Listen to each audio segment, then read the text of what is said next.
This carpet here, how do I do this? There, I'm not walking it until it's my film. Not touching this shit until it's my film. And that is gonna happen soon. Sooner than we think. Just wait. See. You'll see. So picture me in February of 2020 when I decided to embark on this filmmaking journey, and very excited, very nervous, leaving behind the safe, the comfortable, and embarking on this journey and riding that high of really feeling like, man, I'm finally living my dream.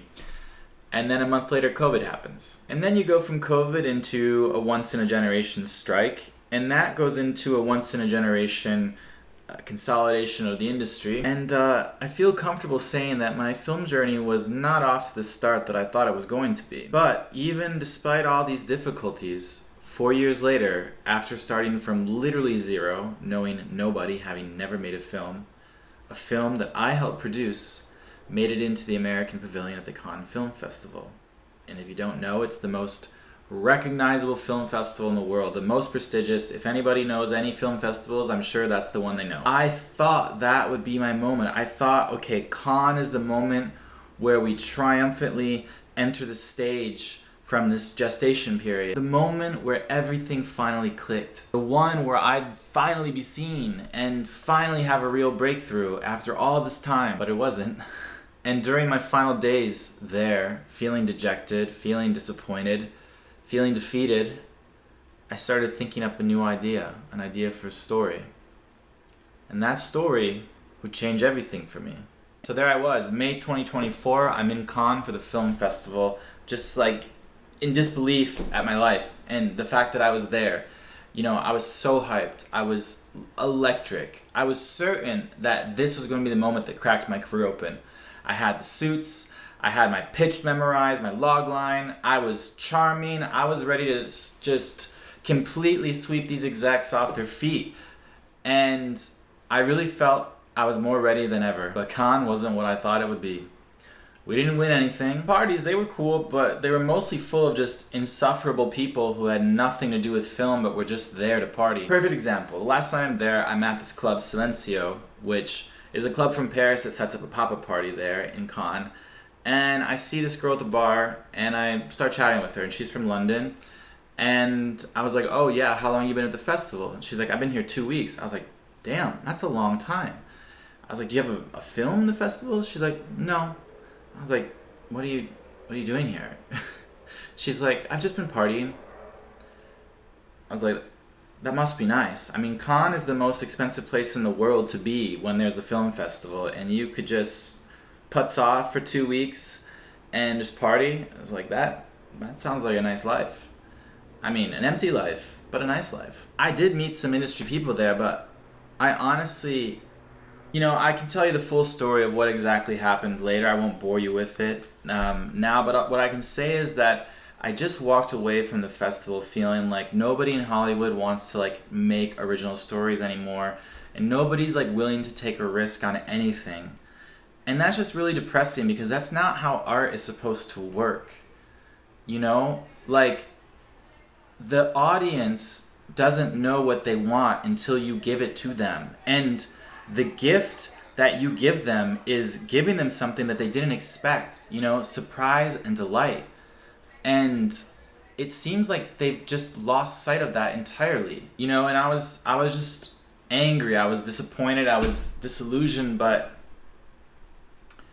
at the same time, anger is a gift. And it was actually that night on the walk home to my hotel that I made this video. It's 4 in the morning, leaving the club, wide awake because I'm on LA time, and I made a promise to myself today. I actually skipped a screening of a film because I said to myself, you know what? This carpet here, how do I do this? There, I'm not walking it until it's my film. Not touching this shit until it's my film. And that is gonna happen soon. Sooner than we think. Just wait. See. You'll see. I made a vow to myself, and I got to work the very next day. In Cannes, I spoke to so many Hollywood executives in such a short span of time that a pattern really emerged. That is that there are very few paths to making an original film these days. And if you want to have any hope, you must follow a specific formula these executives understand. Because to them, these are genres of films that have a broad enough commercial appeal that they'd be willing to take a risk on a relative unknown like me. So I decided I would give them what they wanted from me. I would write a script that checked all their boxes, but do it in a way that I was also excited about. Find a way to give them what they want, but still make a film that I'm proud of. So what are the key elements of this story I set out to write based on the feedback I got? Number one, the film had to be a horror. This was by far the biggest lesson. It has to be this genre. Why? Horror is a genre that performs consistently well at the box office and is very cheap to shoot. Thus, not a huge financial risk. Furthermore, you don't need big stars attached to get a horror film greenlit. The second thing was making the film erotic, or, as they say, sex sells. Not that you need me to tell you this, but getting people horny is a pretty undefeated way to grab their attention and keep it, whether it be when you're trying to sell them the film in a pitch meeting or eventually get people to go watch the film when it comes out. And the last thing is that it's very memeable. And what I mean by this is having a film with some insane moments in it that could give it a chance to go viral on social media. Images that people can't get out of their head, quotes that, things the characters would say that could turn into memes. Being very intentional in introducing moments that could spread like wildfire via word of mouth.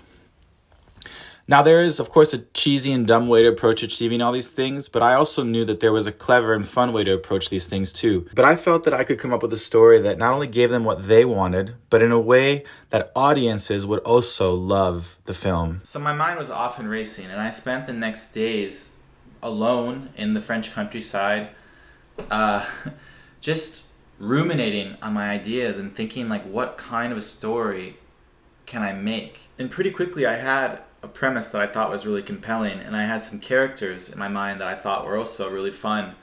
And so that whole plane ride home, I was just on my notes app on my computer, and I was just outlining all the beats of this story. And I basically kind of had it mostly written out in broad strokes then. And the thing is, I love writing, man. It really is the reward. Doing the work is the reward. And it was also a way of taking this experience that wasn't so amazing or joyful and turning it into something that was amazing and joyful. And that was writing the story. And it was that script that landed in front of a major Hollywood producer. And it was that script that made them offer me a shopping agreement so that we can go off and try to make this film together. That I signed. And we have just started doing that, going out and sharing this script. And I wanted to share the story because the breakthrough didn't happen at a gala or a premiere. It happened alone on a walk, disappointed and disillusioned, but determined. Sometimes what looks like failure is just the clearing, the space where something can finally come through. I don't know why it's this way, but I'm absolutely convinced it is this way. If you see any person who is fully self-actualized, they have been through so much adversity, I promise you. Feeling like the odds are impossible and still pushing through, that's what makes you a hero. That's what makes you admirable. One thing that all successful people have in common is that they didn't quit. That is the only thing that they share. Their past, you can look at the past of all these people. The paths are totally crazy different, right? Even think about the people you admire. Go and look at the path that they took, and I bet the paths look crazy different, right? But what's not different is the fact that they just kept going. And that is really the point. So if your moment disappoints you, like my moment at Cannes disappointed me, don't give up, because you don't know what that might be the catalyst for. Because again, in this life, for whatever reason it is, adversity is the fuel for greatness.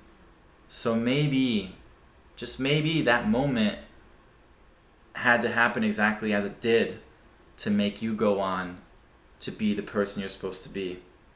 And thank you to you for sticking around and watching this long. I hope that something I said has been useful to you. Because the reason I share these stories is just for the metaphor that hopefully can help you in your life, because we're all just on the same journey in a way of just trying to be our best selves and trying to live the life we imagined and, make the most of this one precious life. So I wish you well in your endeavor of that this week, and I'll see you around soon.